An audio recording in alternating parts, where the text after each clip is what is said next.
বলতে পারেন মহিলারা জাহান্নামে বেশি যাবে কেন? ওদের বদনাম বেশি।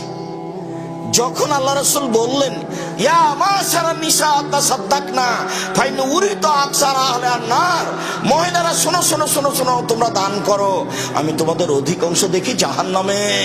জাহান্নাম বলতে নারী আর নারী, জাহান্নাম বলতে নারী আর নারী, আমি তোমাদের অধিকাংশ দেখি জাহান্নামে নারী, তোমরা দান করে বাঁচো। তো দান করে বাঁচো কথাটা তো হলো, মহিলাগণ বলে বসলেন লেমা কেন কেন যাবো জাহান্নামে বেশি সেটা বলেন।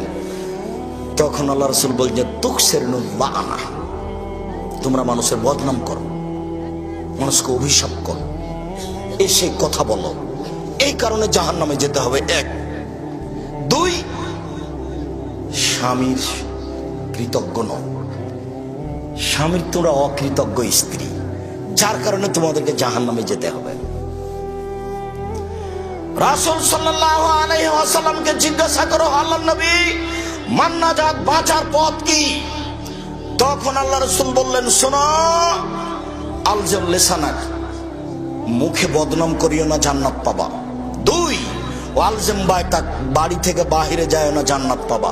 তিন, পাপের জন্য কাঁদো, জান্নাত পাবা। আয়েশা রাদিয়াল্লাহু তাআলা আনহা বলেন আমি বললাম আল্লাহর নবী